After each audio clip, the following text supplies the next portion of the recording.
तो टाटा ने अपने अल्ट्रोज रेसर को लॉन्च कर दिया है, जो बेसिकली अल्ट्रोज का ही एक परफॉर्मेंस या पावरफुल वेरिएंट है। इस गाड़ी का प्राइस स्टार्ट होता है 9.5 लाख अक्स शोरूम से। लेकिन भाई इस सेगमेंट में एक और कार आती है जो परफॉर्मेंस के लिए ही बनाई गई है। हाँ, मैं बात कर रहा हूँ Hyundai i20 N-Line की। i20 N-Line का प्राइस स्टार्ट होता है 10 लाख अक्स शोरूम प्राइस से। तो भाई दोनों ही गाड़ियाँ पावर्ड बाई परफॉर्मेंस है और दोनों में ही काफी तगड़ा कंपटीशन होने वाला है। लेकिन किस हद तक वो इस वीडियो में हम आगे जानेंगे। मीन्स अगर आपका इन दोनों में से किसी एक कार को लेने का मन है तो हम इनके exterior, interior, engine, safety, mileage, dimensions सब के बारे में बात करेंगे और देखेंगे कि आपके लिए इनमें से कौन सी बेटर रहेगी। तो आओ यार शुरू करते हैं बिना किसी डेडिकेशन के। तो शुरुआत करते हैं दोनों गाड़ियों के डायमेंशन से। तो न्यू अल्ट्रोज रेसर की टोटल लेंथ है 3990 mm, वहीं i20 N-Line की टोटल लेंथ है 3995 mm। अल्ट्रोज की हाइट है 1523 mm, वहीं i20 की हाइट है 1505 mm। अल्ट्रोज की विड्थ है 1755 mm, तो i20 की विड्थ है 1775 mm। ऐसे ही अल्ट्रोज में 165 mm का ग्राउंड क्लियरेंस मिलता है, जो i20 में 170 mm का है। साथ ही अल्ट्रोज रेसर में 345 लीटर का बूट स्पेस मिलता है, वहीं दूसरी तरफ i20 N-Line में 311 लीटर का बूट स्पेस है। तो देखो डायमेंशन वाइज इनमें कुछ ज्यादा बड़ा डिफरेंस नहीं है। मतलब लेंथ के मामले में 4-5 mm i20 बड़ी है, तो हाइट के मामले में कुछ mm अल्ट्रोज, और ये लिटरली मामूली सा डिफरेंस है जो कि रियल लाइफ में आपको नोटिस भी नहीं होगा। लेकिन हाँ, अगर आपको बूट स्पेस ज्यादा चाहिए तो वो आपको अल्ट्रोज रेसर में ज्यादा मिलेगा। ठीक है, समझिए। तो अब बात करते हैं सबसे इम्पोर्टेंट पॉइंट यानी कि इंजन के बारे में।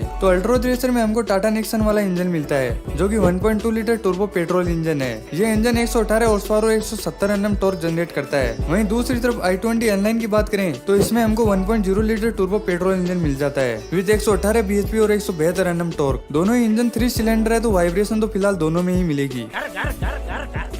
बट i20 में हमें थोड़ा स्मूथ और रिलायबल इंजन मिलेगा अल्ट्रोज से। तो इंजन पावर में दोनों गाड़ियों में सिमिलर पावर हमको मिलती है। बट i20 N-Line का वेट अल्ट्रोज रेसर से कम है, जिसके कारण i20 N-Line थोड़ी ज्यादा पावरफुल फील होगी अल्ट्रोज के मुकाबले। लेकिन i20 में एक डिसएडवांटेज है जो आपको कम ही पसंद आएगा, वो ये कि i20 N-Line में हमें DCT ऑटोमेटिक या फिर क्लच लेस मैनुअल ट्रांसमिशन ही मिलता है। वहीं पर Altroz racer proper manual transmission में हमें मिलती है। तो भाई अगर आप मेरी तरफ पक्के वाले कार एंथुजियास्ट हो तो आपके लिए ऑटोमेटिक किस काम की। मैनुअल में जो गियर डालने का मजा है वो हमें अल्ट्रोज रेसर में ही मिलेगा। इंजन की बात तो हो गई, लेकिन इससे मिलती जुलती एक चीज छूट गई और वो है माइलेज। तो अल्ट्रोज रेसर की क्लेम्ड माइलेज है अराउंड 19 किलोमीटर पर लीटर। दूसरी तरफ i20 N-Line की बात करें तो इसकी क्लेम्ड माइलेज है अराउंड 20 किलोमीटर पर लीटर। तो माइलेज में कोई ज्यादा बड़ा डिफरेंस नहीं है, ऑलमोस्ट सेम माइलेज हमें दोनों में मिलेगा। वैसे ये सिर्फ क्लेम्ड माइलेज है जो कि रियल लाइफ में ऊपर नीचे होगी। एंड जैसे कि बड़े बुजुर्ग कह गए, जैसी गाड़ी चलोगे वैसी माइलेज पाओगे।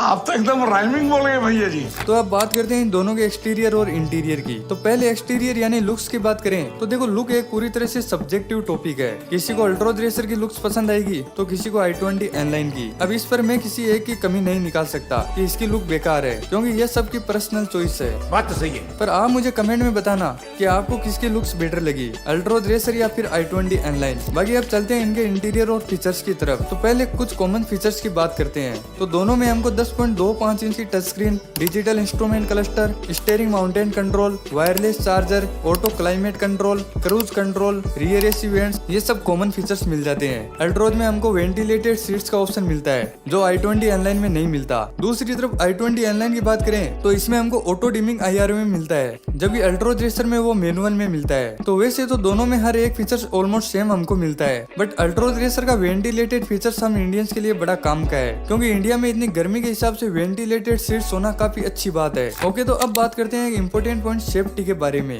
टाटा अल्ट्रोज ने GNK में 5 स्टार की सेफ्टी रेटिंग अचीव की हुई है और अल्ट्रोज रेसर इसका ही परफॉर्मेंस वेरिएंट है, तो सेफ्टी हमको इसमें भी सेम ही मिलेगी। अब दूसरी तरफ i20 की बात करें तो इसे GNK में 3 स्टार की सेफ्टी रेटिंग प्राप्त है, जो कि कम है अल्ट्रोज रेसर के कंपैरिजन में। मींस सेफ्टी तो हमको अल्ट्रोज रेसर में ही बेटर मिलेगी। बाकी सेफ्टी फीचर्स में दोनों में 6 airbag, ABS with EBD, tyre pressure monitor system, electronic stability control जैसे फीचर्स कॉमन मिलते हैं। लेकिन हाँ, एक चीज में अल्ट्रोज रेसर i20 N-Line से पीछे है, वो ये कि अल्ट्रोज रेसर में ओनली फ्रंट में डिस्क ब्रेक मिलते हैं, जबकि रियर में ड्रम ब्रेक मिलते हैं। वहीं i20 N-Line में चारों टायर में डिस्क ब्रेक हमको मिल जाते हैं। ओके, तो मैंने आपको इनकी प्राइसिंग बता दी, साथ में इनका dimension, engine, mileage, features, safety, boot space सब बता दिए। अब इन पॉइंट्स को देखते हुए आप मुझे कमेंट में बताना कि आप इन दोनों में से कौन सी चूज करोगे। कमेंट में जरूर लिखना, जिसके ज्यादा कमेंट्स और वोट्स होंगे वो विनर होगा। बाकी लाइक एंड सब्सक्राइब कर देना। ओम के बाय।